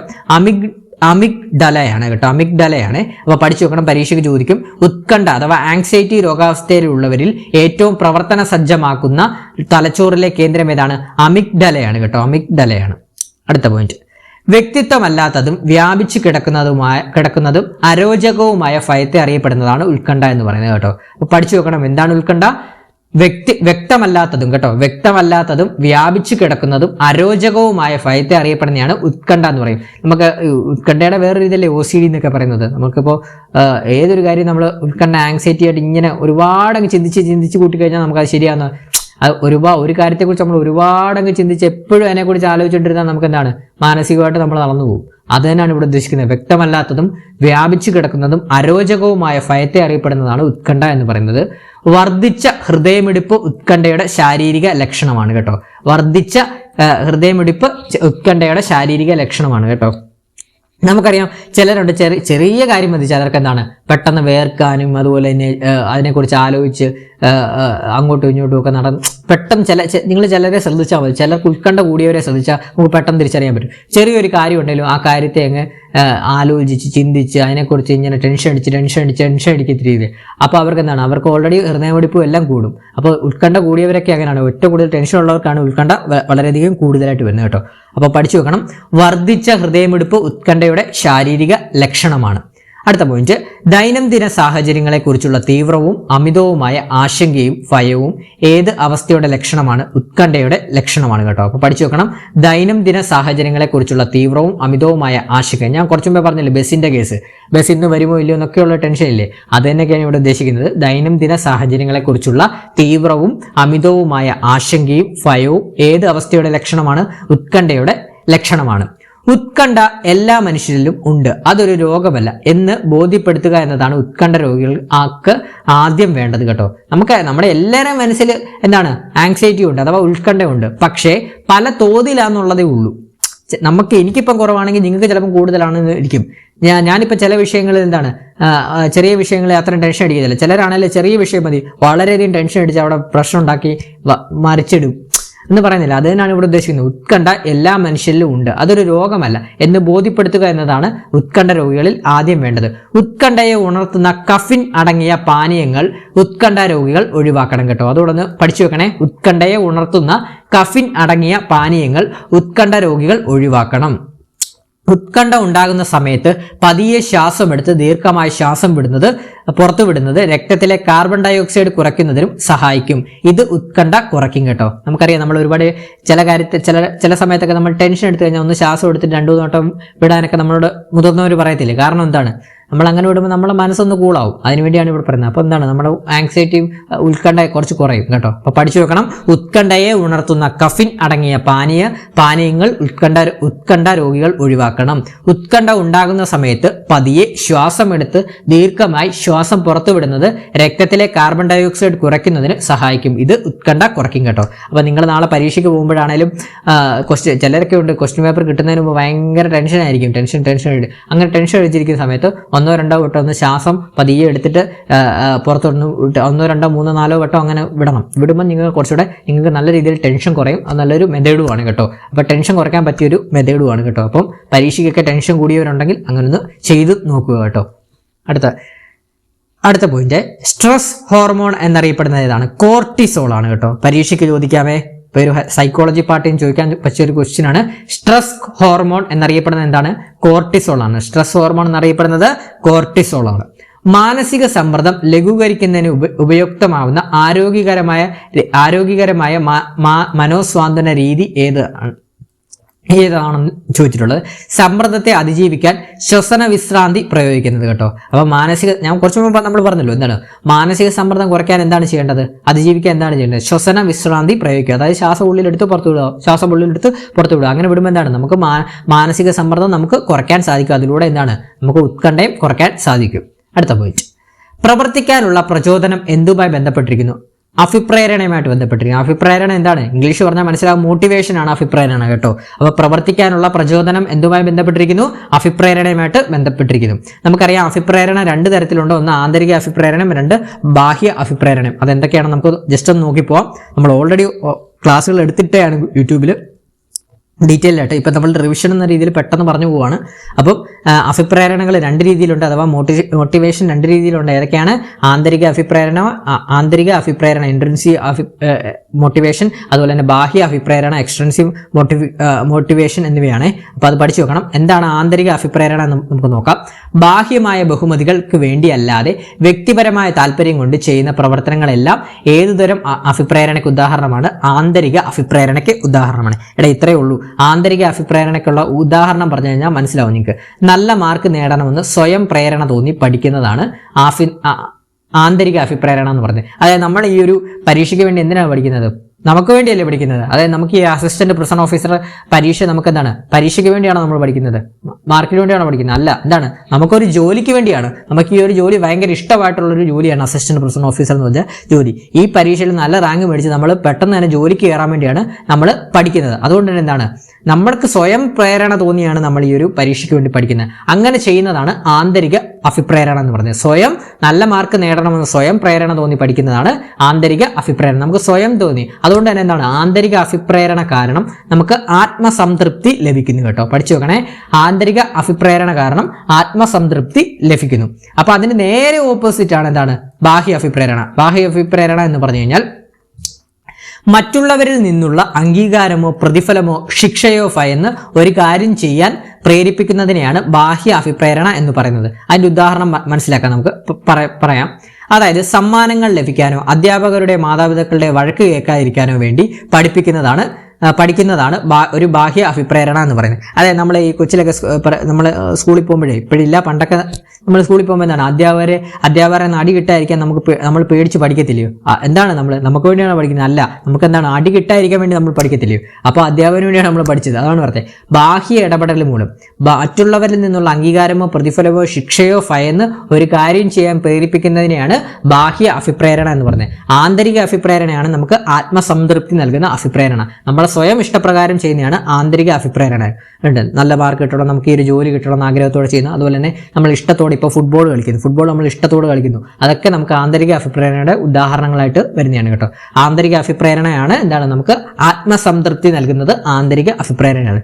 നമ്മൾ PSC പഠിക്കുന്ന ആൾക്കാരെ സംബന്ധിച്ചാലും നമുക്ക് വേണ്ടതും ആന്തരിക അഭിപ്രേരണയാണ് കേട്ടോ. അപ്പൊ അടുത്ത പോയിന്റിലോട്ട് പോവാം. അടുത്തത് ബഹുമുഖ സിദ്ധാന്തമാണ്. വളരെ ഇമ്പോർട്ടന്റ് ആണ്, പരീക്ഷയ്ക്ക് ഒരു മാർക്ക് പ്രതീക്ഷിക്കാം. ബഹുമുഖ സിദ്ധാന്തം. അപ്പൊ ബഹുമുഖ സിദ്ധാന്തത്തിന്റെ ഉപജ്ഞാതാവ് ആരാന്ന് പരീക്ഷയ്ക്ക് വെക്കാം, ഹോവാർഡ് ഗാർഡനർ ആണ് കേട്ടോ. പഠിച്ചു വെക്കണേ, ബഹുമുഖ സിദ്ധാന്തത്തിന്റെ ഉപജ്ഞാതാവ് ആരാണ്, ഹോവാർഡ് ഗാർഡനർ ആണ്. അപ്പം എന്താണ് ഈ ബഹുമുഖ സിദ്ധാന്തം എന്ന് നോക്കാം. മനുഷ്യന്റെ ബുദ്ധിക്ക് ബഹുമുഖങ്ങൾ ഉണ്ട് എന്ന് പറഞ്ഞ സിദ്ധാന്തമാണ്. മനുഷ്യന്റെ ബുദ്ധിക്ക് ബഹുമുഖങ്ങൾ ഉണ്ട് എന്ന് പറഞ്ഞ സിദ്ധാന്തമാണ്. അതുപോലെ തന്നെ ബുദ്ധിയുടെ ഈ മുഖങ്ങൾ ഓരോ വ്യക്തിയിലും അന്തർലീനമായിരിക്കുന്നത് ഒരേ അളവിലായിരിക്കത്തില്ല. അത് സത്യമല്ലേ? നമുക്കിപ്പം എന്താണ് ബഹുമുഖ സിദ്ധാന്തത്തെ പ്രകാരം പറയുന്നത് എന്താണ്, ഓരോ മനുഷ്യനും ഓരോ IQ ഓരോ രീതിയിലല്ലേ വരുന്നത്. ചിലർക്ക് ചില കാര്യങ്ങൾ, ചിലർക്ക് പാട്ട് പാടാനായിരിക്കും ഇഷ്ടം, അതിൽ ചിലർക്ക് ഡാൻസ് കളിക്കാനായിരിക്കും ഇഷ്ടം, ചിലർക്ക് അല്ലെ പഠിപ്പിക്കാനായിരിക്കും ഇഷ്ടം. ഓരോ മനുഷ്യരും ഓരോ വ്യത്യസ്തമായ രീതിയിലല്ലേ. അതുതന്നെയാണ് അദ്ദേഹം ഈ ഹോവാർഡ് ഗാർഡനർ ഇവിടെ പറയുന്നത് എന്താണ്, ബുദ്ധിയുടെ ഈ മുഖങ്ങൾ ഓരോ വ്യക്തിയിലും അന്തർലീനമായിരിക്കുന്നത് ഒരേ അളവിൽ ആയിരിക്കില്ല. അപ്പൊ എന്തൊക്കെയാണെന്ന് നോക്കാം. ബുദ്ധിയുടെ പ്രവർത്തനം വിശകലനം ചെയ്ത് അദ്ദേഹം 9 തരം ബുദ്ധി സവിശേഷതകൾ കണ്ടെത്തുകയുണ്ടായി. അപ്പൊ എന്തൊക്കെയാണ് 9 തരമായിട്ടുള്ള സവിശേഷതകൾ എന്ന് നമുക്ക് പെട്ടെന്ന് നോക്കിപ്പോ. ഫസ്റ്റ്, ഭാഷാപരമായ ബുദ്ധി അഥവാ വെർബൽ ലിംഗ്വിസ്റ്റിക് ഇന്റലിജൻസ് കേട്ടോ. ഭാഷാപരമായ ബുദ്ധി എന്ന് പറഞ്ഞാൽ ഇത്രയേ ഉള്ളൂ. അതായത് ഓരോ വ്യക്തിക്കും ഭാഷയിൽ നിർമ്മിതി നടത്തുന്നതിനും ഭാഷ പ്രയോഗിക്കുന്നതിനുമുള്ള കഴിവിൽ വ്യത്യസ്തം ഉണ്ടായിരിക്കും. ഭാഷാപരമായ ബുദ്ധിയിൽ മുൻതൂക്കമുള്ളവർക്ക് നന്നായി എഴുതാനും ഫലപ്രദമായി പ്രഭാഷണം നടത്താനുമുള്ള കഴിവുണ്ടാവും. അതായത് ഉദാഹരണം പറയുകയാണെങ്കിൽ സംവാദങ്ങൾ നടത്താൻ, ചർച്ചകൾ നടത്താൻ, സെമിനാറുകൾ നടത്താൻ, വിവിധ വ്യവഹാര രൂപങ്ങളിൽ രചന നടത്താൻ, പ്രഭാഷണങ്ങൾ, അഭിമുഖങ്ങൾ ഒക്കെ നടത്തുന്നല്ലേ. നമുക്കറിയാം എല്ലാവർക്കും ഒരു പ്രസന്റേഷൻ കഴിവ് ഉണ്ടാവണമെന്നില്ലല്ലോ. ഇല്ലല്ലോ, ചിലർക്ക് മാത്രം കിട്ടുന്ന ഒരു കഴിവാണല്ലോ പ്രസന്റേഷനും അതുപോലെ തന്നെ ചർച്ചകൾ നടത്താനും സംവാദങ്ങൾ, സെമിനാറൊക്കെ നടത്താനുള്ള കഴിവ്. അപ്പൊ അങ്ങനെയൊക്കെയുള്ള കഴിവുള്ളവർക്ക് ഭാഷാപരമായ ബുദ്ധി വളരെ കൂടുതലായിരിക്കും എന്നാണ് പറയുന്നത്. അങ്ങനെയുള്ളവരായിരിക്കും കൂടുതലായിട്ടും എന്താണ് ഭാഷ പ്രയോഗിക്കുന്നതിൽ കഴിവിൽ മുൻപിൽ നിൽക്കുന്നത് കേട്ടോ. അത് പഠിച്ചു വെക്കണേ. അതാണ് ഭാഷാപരമായ ബുദ്ധി. രണ്ടാമത്തേത് യുക്തിചിന്താപരവും ഗണിതപരവുമായ ബുദ്ധി കേട്ടോ. Logical and mathematical intelligence. യുക്തിചിന്താപരവും ഗണിതപരമായിട്ടുള്ള ബുദ്ധി എന്ന് പറഞ്ഞു കഴിഞ്ഞാൽ യുക്തിപൂർവ്വം ചിന്തിക്കുന്നതിനും ആശയങ്ങളുടെ പരസ്പര ബന്ധം കണ്ടെത്തുന്നതിനും അമൂർത്ത ചിന്തനത്തിനും സഹായിക്കുന്ന ബുദ്ധിഘടകമാണ് യുക്തിചിന്താപരവും ഗണിതപരവുമായിട്ടുള്ള ബുദ്ധി എന്ന് പറയുന്നത്. അതായത് അങ്ങനെയുള്ളവർക്കൊക്കെ കൂടുതലായിട്ടും ഈ ചാർട്ടുകൾ, ഗ്രാഫുകൾ, പട്ടികകൾ എന്നിവയുടെ ഒക്കെ നിർമ്മാണം, പാറ്റേൺ തയ്യാറാക്കല്, പരസ്പര ബന്ധം കണ്ടെത്തല്, ചോദ്യം ചോദിക്കല്, പ്രശ്നം പരിഹരിക്കല്, പരീക്ഷണ നിരീക്ഷണങ്ങളിൽ ഏർപ്പെടല്, പ്രവചനങ്ങൾ എന്നൊക്കെ വരുന്നത് ഈ യുക്തിചിന്താപരവും ഗണിതപരമായിട്ടുള്ള ബുദ്ധിയാണ് വരുന്നത് കേട്ടോ. അടുത്ത നമുക്ക് നോക്കാം. അതായത് ഈ കണക്കൊക്കെ കൂട്ടാനൊക്കെ വരത്തില്ലേ, ഇന്റലിജൻസ് ഒക്കെ ബുദ്ധിപരമായിട്ട് കറക്റ്റായിട്ട് ബുദ്ധിപരമായിട്ട് ചിന്തിക്കുന്നവർ യുക്തിചിന്താപരവും ഗണിതപരവും വിട്ട് ബുദ്ധി ഉയർന്നവരാണ് കേട്ടോ. അടുത്തത് മൂന്നാമത്തേത് ദൃശ്യസ്ഥല പരബുദ്ധിയാണ്. ദൃശ്യസ്ഥല പരബുദ്ധി, വിഷ്വൽ ആൻഡ് സ്പാഷ്യൽ ഇന്റലിജൻസ്. ദൃശ്യസ്ഥല പരബുദ്ധി എന്ന് പറഞ്ഞു കഴിഞ്ഞാൽ വസ്തുക്കളുടെ സ്ഥാനനിർണ്ണയം നടത്തുന്നതിനും ഭാവനയിൽ കാണുന്നതിനും മനോചിത്രണം നടത്തുന്നതിനും ഒരു വസ്തുവിന്റെ സാന്നിധ്യത്തിലും അസാന്നിധ്യത്തിലും അതിന്റെ സവിശേഷതകൾ കണ്ടെത്തുന്നതിനും വസ്തുവിന് രൂപാന്തരം ഉണ്ടായാലുള്ള അവസ്ഥ മനസ്സിലാക്കുന്നതിനും മറ്റും സഹായിക്കുന്ന ബുദ്ധി ഘടകമാണിത് കേട്ടോ. അതുപോലെ തന്നെ ദൃശ്യസ്ഥല പരബുദ്ധി കേട്ടോ. ദൃശ്യസ്ഥലകാല ബുദ്ധി കൂടുതലുള്ളത് ശില്പികളിലാണ് കേട്ടോ. നമുക്കറിയാം ശില്പികൾ ചില ശില്പങ്ങളൊക്കെ രൂപീകരിക്കുമ്പോൾ അവർ ചിലപ്പം നോക്കിയല്ലോ ചെയ്യുന്നത്, അവർ ഒരു വട്ടം നോക്കിയിട്ട് പോയി അവർ ആ ശില്പങ്ങൾ നിർമ്മിക്കുകയല്ലേ ചെയ്യുന്നത്. അതുകൊണ്ട് തന്നെ അവർക്ക് എന്താണ് ദൃശ്യസ്ഥലകാല ബുദ്ധി കൂടുതലുള്ളത് ആർക്കാന്ന് പരീക്ഷയ്ക്ക് ചോദിക്കാം. ആർക്കാണ്? ശില്പികളിലാണ് കൂടുതൽ കേട്ടോ. ദൃശ്യസ്ഥലകാല ബുദ്ധി കൂടുതൽ ആർക്കാണ്? ശില്പികളാണ് കേട്ടോ. ഈ ദൃശ്യസ്ഥലകാല പരബുദ്ധി ഉള്ളവരാണ് ചിത്രങ്ങൾക്ക് നിറം കൊടുക്കുന്നത്, കൊളാഷ് നിർമ്മിക്കുന്നത്, പോസ്റ്ററുകൾ തയ്യാറാക്കുന്നത്, നിറങ്ങളെ സംയോജിപ്പിക്കുന്നത്, അതുപോലെ തന്നെ പ്ലാനുകളൊക്കെ വരയ്ക്കുന്നത്, ഭൂപടങ്ങളൊക്കെ തയ്യാറാക്കുന്നതെന്ന് ജസ്റ്റ് അറിഞ്ഞിരിക്കുക. അതുപോലെ തന്നെ നാലാമത്തേതാണ് ശാരീരിക ചലനപരമായിട്ടുള്ള ബുദ്ധി കേട്ടോ. ശാരീരിക ചലനപരമായിട്ടുള്ള ബുദ്ധി ബോഡിലി കൈനസ്തെറ്റിക് ഇന്റലിജൻസ് ആണ്.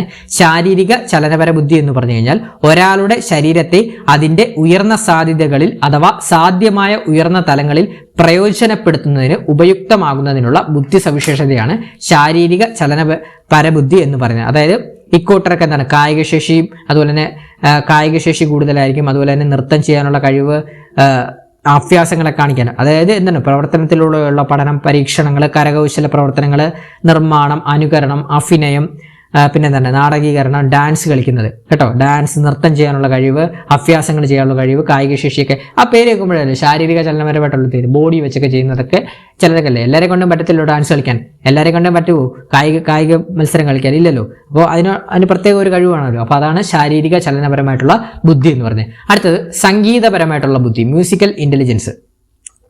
അത് നിങ്ങൾക്ക് ആ പേര് കേൾക്കുമ്പോൾ തന്നെ അറിയില്ല എന്താണ്. ആലാപനത്തിനും ആസ്വാദനത്തിനുമുള്ള ബുദ്ധിവിശേഷം ഏറെയും കുറഞ്ഞും എല്ലാവരിലും ഉണ്ട്. വിവിധ സ്ഥായിയിലും വ്യത്യസ്തമായ താളത്തിലും ഭാവത്തിലും സംഗീതാത്മകമായ കാര്യങ്ങൾ ആവിഷ്കരിക്കുന്നതിനും ആസ്വാദിക്കുന്നതിനുമുള്ള ബുദ്ധിയാണ് ഇതെന്ന് പറയുന്നത്. അപ്പോൾ നമുക്കറിയാം സംഗീതപരമായിട്ടുള്ള ബുദ്ധിയുടെ ഉദാഹരണങ്ങൾ പറയേണ്ട കാര്യമില്ലല്ലോ. എന്താണ് കവിതകളുടെ ഇപ്പം സംഗീതപരമായിട്ടുള്ള ബുദ്ധി എന്ന് പറഞ്ഞാൽ പാടാൻ മാത്രമുള്ള കഴിവല്ല, അത് ആസ്വദിക്കാനുമുള്ള കഴിവാണ് സംഗീതപരമായിട്ടുള്ള ബുദ്ധി എന്ന് പറയുന്നത്. അതായത് കവിതകളുടെ താളം കണ്ടെത്തൽ, ഈണവും താളവും നൽകൽ, താളാത്മകമായി ചലിക്കൽ, സംഗീതോപകരണങ്ങൾ ഉപയോഗിക്കൽ, ശ്രവ്യ സങ്കേതങ്ങൾ പ്രയോജനപ്പെടുത്തൽ, കലാസ്വാദന പ്രവർത്തനങ്ങളിൽ ഏർപ്പെടൽ കേട്ടോ. പാടാനൊക്കെ ഉള്ള കഴിവൊക്കെ ഉള്ളവർ ഈ ഒരു ബുദ്ധിയാണ് വരുന്നത് കേട്ടോ. അടുത്ത പോയിന്റ് വ്യക്തിയാന്തര ബുദ്ധി കേട്ടോ. വ്യക്തിയാന്തര ബുദ്ധി അഥവാ ഇന്റർപേഴ്സണൽ ഇന്റലിജൻസ് കേട്ടോ. അതായത് മനുഷ്യൻ ഒരു സമൂഹ ജീവിയാണ്. മറ്റുള്ളവരുമായി ഇടപെടുന്നതിനും അവരെ മനസ്സിലാക്കുന്നതിനും അവരുടെ പെരുമാറ്റങ്ങൾ വ്യാഖ്യാനിക്കാനുമുള്ള കഴിവാണ് വ്യക്തിയാന്തര ബുദ്ധി എന്ന് പറയുന്നത്. അതായത് അന്യരുടെ വികാര വിചാരങ്ങളും ആവശ്യങ്ങളും താല്പര്യങ്ങളും കണക്കിലെടുത്ത് പ്രതികരിക്കാൻ കഴിയുക എന്നത് ഒരു പ്രത്യേക വിശേഷമാണ്. ഇത് സാധ്യമാക്കുന്നത് വ്യക്തിയാന്തര ബുദ്ധിയിലൂടെയാണ് കേട്ടോ. അതിന് ഒരു ഉദാഹരണമായിട്ട് പറയുകയാണെങ്കിൽ നമുക്ക് സഹവർത്തിത പ്രവർത്തനങ്ങളൊക്കെ വ്യക്തിയാന്തര ബുദ്ധിയിൽ പെടുന്നതാണ്. സഹവർത്തിത പ്രവർത്തനങ്ങൾ, ഗ്രൂപ്പ് പ്രവർത്തനങ്ങൾ, അനുഭവങ്ങൾ പങ്കുവെക്കൽ, മറ്റുള്ളവരുടെ കാഴ്ചപ്പാടിൽ നിന്ന് നോക്കിക്കാണൽ, പരസ്പര വിലയിരുത്തലൊക്കെ ഇതിന്റെ ഉദാഹരണങ്ങളായിട്ട് വരുന്നതാണ്, വ്യക്തിയാന്തര ബുദ്ധിയുടെ ഉദാഹരണങ്ങളായിട്ട് വരുന്നതാണ്. അടുത്ത ഏഴാമത്തേത് ആന്തരിക വൈയക്തിക ബുദ്ധി, അതായത് ഇൻട്രാപേഴ്സണൽ ഇന്റലിജൻസ്. ആന്തരിക വൈയക്തിക ബുദ്ധി എന്ന് പറഞ്ഞു കഴിഞ്ഞാൽ സ്വന്തം ശക്തി ദൗർബല്യങ്ങൾ തിരിച്ചറിഞ്ഞ് പ്രവർത്തിക്കാനും കഴിവിന്റെ പരമാവധിയിലേക്ക് ഉയരുവാനും സ്വത്വ സാക്ഷാത്കാരത്തിലേക്ക് എത്തുവാനുമുള്ള കഴിവാണ് ആന്തരിക വൈയക്തിക ബുദ്ധിയിലൂടെ വെളിവാക്കുന്നത് കേട്ടോ. അതായത് ഇത്രയേ ഉള്ളൂ. ആഴത്തിൽ മനസ്സിലാക്കുന്നതിനും വിലയിരുത്തുന്നതിനും സ്വയം മെച്ചപ്പെടുത്തുന്നതിനുള്ള കഴിവാണ് ആന്തരിക വൈയക്തിക ബുദ്ധി എന്ന് പറഞ്ഞാൽ. അതിന് നൽകാവുന്ന ഉദാഹരണങ്ങളാണ് വരുന്നത്. ജേർണലുകൾ നിർമ്മിക്കൽ, വായനാക്കുറിപ്പ് തയ്യാറാക്കൽ, സർഗാത്മക പ്രവർത്തനങ്ങളിൽ ഏർപ്പെടൽ, സംവാദങ്ങളിൽ ഏർപ്പെടൽ, ചർച്ചകളിൽ പങ്കെടുക്കലൊക്കെ ആന്തരിക വൈയക്തിക ബുദ്ധിയുടെ ഭാഗമായിട്ടാണ്. അടുത്തത് എട്ടാമത്തേത് പ്രകൃതിപരമായിട്ടുള്ള ബുദ്ധി അഥവാ നാച്ചുറലിസ്റ്റിക് ഇന്റലിജൻസ്. പ്രകൃതിപരമായിട്ടുള്ള ബുദ്ധി എന്ന് പറഞ്ഞു കഴിഞ്ഞാൽ തൻ്റെ ചുറ്റുപാടുകളെ അറിയാനും പ്രകൃതിയുടെ സവിശേഷതകളെ ആദരിക്കാനും ആസ്വദിക്കാനും വൈവിധ്യങ്ങളെ മനസ്സിലാക്കാനും അവ സംരക്ഷിക്കുന്നതിന്റെ ആവശ്യകത ബോധ്യപ്പെടുത്താനും അതിനായി പ്രവർത്തിക്കാനും ഒക്കെ കഴിയുന്നത് പ്രകൃതിപരമായ ബുദ്ധിയുടെ സ്വാധീനം കൊണ്ടാണ്. അതിൽ ഉദാഹരണങ്ങളായിട്ട് വരുന്നത് പ്രകൃതി നിരീക്ഷണം, അതോടൊപ്പം സസ്യ ജന്തുജാലങ്ങളുടെ സവിശേഷത തിരിച്ചറിയൽ, പ്രകൃതി വസ്തുക്കൾ തരംതിരിക്കൽ, കാലാവസ്ഥാ വ്യതിയാനങ്ങൾ മനസ്സിലാക്കൽ, പക്ഷി മൃഗാദികളുമായി സംവദിക്കൽ, കൃഷി വിദഗ്ധനുമായിട്ടുള്ള കൃഷിപരമായിട്ടൊക്കെ ഉള്ളതൊക്കെ വരുന്നത് പ്രകൃതിപരമായിട്ടുള്ള ബുദ്ധിയിലാണ് വരുന്നത് കേട്ടോ. ഏറ്റവും അവസാനത്തേത് അസ്തിത്വപരമായിട്ടുള്ള ബുദ്ധി, എക്സിസ്റ്റൻഷ്യൽ ഇന്റലിജൻസിലെ അസ്തിത്വപരമായിട്ടുള്ള ബുദ്ധി. അതായത് ഇത്രയേ ഉള്ളൂ. തത്വശാസ്ത്രപരമായ ഒരു തലത്തിൽ നിന്നുകൊണ്ട് തൻ്റെ നിലനിൽപ്പ്, അസ്തിത്വം എന്നിവ പരിശോധിക്കാനുള്ള കഴിവായി ഇതിനെ പരിഗണിക്കുന്നു. അതായത് അസ്തിത്വപരമായിട്ടുള്ള ബുദ്ധിയിൽ പറയുന്നതാണ് ഞാൻ ആരാണ്, ഹൂ ആം ഐ, എൻ്റെ ജീവിതത്തിന്റെ അർത്ഥം എന്താണ്, ജനിക്കുന്നതിന് മുമ്പുള്ള അവസ്ഥ എന്തായിരുന്നു, ജീവിതം അവസാനിച്ചു കഴിഞ്ഞാൽ എന്തായിരിക്കും തുടങ്ങിയ ചോദ്യങ്ങൾക്ക് തൻ്റെതായ രീതിയിൽ ഉത്തരങ്ങളും വ്യാഖ്യാനങ്ങളും നൽകാൻ ഈ ഒരു ബുദ്ധിഘടകം സഹായിക്കുന്നു. ഇതിന് നൽകാവുന്ന പ്രവർത്തനങ്ങളാണ് മഹത് വചനങ്ങളെ വ്യാഖ്യാനിക്കൽ, ദിനാചരണങ്ങൾ, അനുസ്മരണങ്ങൾ നടത്തൽ, എല്ലാ പ്രസ്ഥാനങ്ങളിൽ നന്മ കണ്ടെത്തൽ, അസംബ്ലി ക്ലബ് പ്രവർത്തനങ്ങൾ എന്നിവ പ്രയോജനപ്പെടുത്തൽ, തത്വശാസ്ത്രപരമായിട്ടുള്ള ചർച്ചകൾ നടത്തൽ, അതുപോലെ തന്നെ ജീവിതത്തിന്റെ നിർണായക സന്ദർഭങ്ങളിൽ ഉചിതമായ തീരുമാനങ്ങൾ എടുക്കുന്നതിനാണ് ഈ ഒരു ഘടകം സഹായിക്കുന്നത്. അതോടൊപ്പം തന്നെ ഗാർഡനറുടെ സിദ്ധാന്ത പ്രകാരം ആന്തരിക വൈയക്തിക ബുദ്ധിയും വ്യക്തിയാന്തര ബുദ്ധിയും ജീവിത വിജയത്തെ ഏറെ സ്വാധീനിക്കുന്ന ബുദ്ധിമുഖങ്ങളാണ്. അപ്പോൾ പരീക്ഷയ്ക്ക് ചോദിക്കാം, ഹോവാർഡ് ഗാർഡനറുടെ സിദ്ധാന്ത പ്രകാരം ആന്തരിക വൈയക്തിക ബുദ്ധിയും വ്യക്തിയാന്തര ബുദ്ധിയും ജീവിത വിജയത്തെ ഏറെ സ്വാധീനിക്കുന്ന ബുദ്ധി ഘടകങ്ങളാണെന്ന് അദ്ദേഹം പറഞ്ഞിട്ടുണ്ട്. അത് അപ്പോൾ ഇത്രയുമാണ്, ഇവയാണ് ഗാർഡനർ അവതരിപ്പിക്കുന്ന ബുദ്ധിയുടെ ബഹുമുഖങ്ങളായിട്ട് വരുന്നത് കേട്ടോ.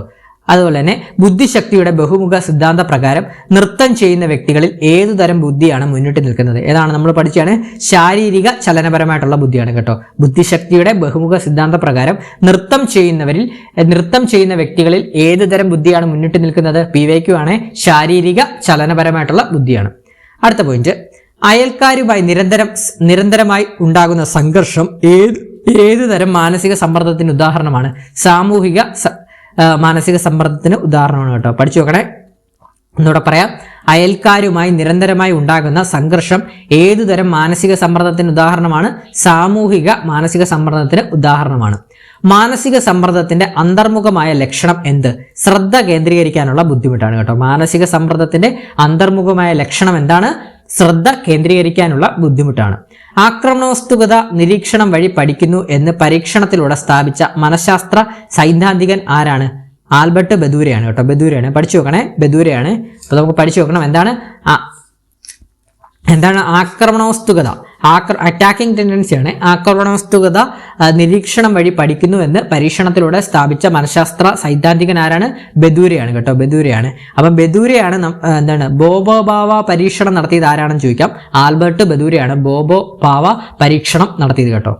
അതുപോലെ തന്നെ അടുത്ത point, fight for flight response. Fight for flight response എന്നത് ഏതുമായി കൂടുതൽ ബന്ധപ്പെട്ടിരിക്കുന്നു? മാനസിക സമ്മർദ്ദവുമായിട്ടാണ് ബന്ധപ്പെട്ടിരിക്കുന്നത്. ഫൈറ്റ് ഫോർ ഫ്ലൈറ്റ് റെസ്പോൺസ് എന്നത് ഏതുമായി കൂടുതൽ ബന്ധപ്പെട്ടിരിക്കുന്നു? മാനസിക സമ്മർദ്ദവുമായിട്ട് ബന്ധപ്പെട്ടിരിക്കുന്നു. ബുദ്ധി ബഹുമുഖ സിദ്ധാന്തത്തിന്റെ കൈനസ്തെറ്റിക് എന്നത് എന്താണ്? ശാരീരിക ചലനങ്ങൾ കഴിവോടെ നിർവഹിക്കലാണ് കേട്ടോ. ബുദ്ധി ബഹുമുഖ സിദ്ധാന്തത്തിന്റെ കൈനസ്തെറ്റിക് എന്നത് എന്താണ്? ശാരീരിക ചലനങ്ങൾ കഴിവോടെ നിർവഹിക്കൽ. എബ്രഹാം മാസ്ലോവിന്റെ ആവശ്യകതകളുടെ ശ്രേണി സിദ്ധാന്ത പ്രകാരം ഒരു വ്യക്തിയുടെ പരമാവധി ശേഷികൾ സ്വയം തിരിച്ചറിയുന്ന ഏത് ഘട്ടത്തിലാണ്? ആത്മസാക്ഷാത്കാരത്തിലാണ് കേട്ടോ. PYQ ആണ്. വളരെ ഇമ്പോർട്ടന്റ് ആണ്. പഠിച്ചു വെക്കണം. എബ്രഹാം മാസ്ലോവിന്റെ ആവശ്യകതകളുടെ ശ്രേണി സിദ്ധാന്ത പ്രകാരം ഒരു വ്യക്തിയുടെ പരമാവധി ശേഷികൾ സ്വയം തിരിച്ചറിയുന്നത് ഏത് ഘട്ടത്തിലാണ്? ആത്മസാക്ഷാത്കാര ഘട്ടത്തിലാണ് കേട്ടോ. അതോടൊപ്പം തന്നെ ഹൈറാർക്കി ഓഫ് നീഡ്സ് തിയറിയുടെ ഉപജ്ഞാതാവാരാണ്? അതും എബ്രഹാം മാസ്ലോയാണ് കേട്ടോ. പഠിച്ചു വെക്കണം. ഹൈറാർക്കി ഓഫ് നീഡ്സ് തിയറിയുടെ ഉപജ്ഞാതാവാരാണ്? എബ്രഹാം മാസ്ലോയാണ്. ആത്മസാക്ഷാത്കാര സിദ്ധാന്തം എന്നും ഈ ഒരു ഹൈറാർക്കി ഓഫ് നീഡ്സ് തിയറിയെ ആത്മസാക്ഷാത്കാര സിദ്ധാന്തം എന്നും അറിയപ്പെടുന്നു കേട്ടോ. അതുപോലെ തന്നെ നമ്മൾ പഠിച്ചാണ് മനോവിശ്ലേഷണത്തിന്റെ ഉപജ്ഞാതാവാരാണ്? സിഗ്മണ്ട് ഫ്രോയിഡ് ആണ്. ബഹുമുഖ സിദ്ധാന്തത്തെ ആവിഷ്കരിച്ചത് ആരാണ്? ഹോവേർഡ് ഗാർഡനർ ആണ്. അതുപോലെ തന്നെ നേടാനുള്ള അഭിപ്രേരണയുടെ സിദ്ധാന്തം ആവിഷ്കരിച്ചത് ആരാണ്? മക്ക്ലെനൻസ് ആണ് കേട്ടോ. നേടാനുള്ള അഭിപ്രേരണയുടെ സിദ്ധാന്തം അച്ചീവ്മെന്റ് മോട്ടിവേഷൻ തിയറി ആവിഷ്കരിച്ച ആരാണ്? മക്ക്ലെനൻസ് ആണ് കേട്ടോ. അപ്പൊ ഇത്രയുമാണ് നമ്മൾ റിവിഷൻ എന്ന രീതിയിൽ എടുത്തൊരു ടോപ്പിക്കാണ് സൈക്കോളജിയുടെ. അപ്പൊ ഇതിന്റെ എല്ലാം ഡീറ്റെയിൽ ആയിട്ടുള്ള ക്ലാസ് നമ്മൾ പ്ലേലിസ്റ്റിൽ അസിസ്റ്റന്റ് പ്രൊഫസർ ഓഫീസറിന്റെ പ്ലേലിസ്റ്റിൽ സൈക്കോളജിയുടെ കംപ്ലീറ്റ് ക്ലാസ് നമ്മൾ കൊടുത്തിട്ടുണ്ട്. അപ്പൊ ഇതൊരു പെട്ടെന്നുള്ള ഒരു റിവിഷൻ ക്ലാസ് ആണ്. നിങ്ങൾക്ക് എന്തായാലും ഈ ഒരു ക്ലാസ് ഉപകാരപ്പെട്ടിട്ടുണ്ടെങ്കിൽ ലൈക്ക് ചെയ്യാനും അഭിപ്രായങ്ങൾ കമന്റ് ബോക്സിൽ രേഖപ്പെടുത്താനും അതുപോലെ തന്നെ ആദ്യമായിട്ട് കാണുന്ന കൂട്ടുകാരുണ്ടെങ്കിൽ ഒന്ന് സബ്സ്ക്രൈബ് ചെയ്യാനും ഹൈപ്പ് ചെയ്യാനും ഒന്നും മറക്കരുതേ. ബാക്കിയുള്ള കൂട്ടുകാർക്കൂടെ ഒന്ന് ഷെയർ ചെയ്ത് കൊടുക്കണം. അപ്പോൾ പുതിയൊരു ക്ലാസ്സുമായിട്ടും പുതിയൊരു മോഡൽ ക്വസ്റ്റ്യൻസുമായിട്ടും ഒക്കെ നമ്മൾ ഉടനെ തന്നെ എത്തുന്നതാണ്.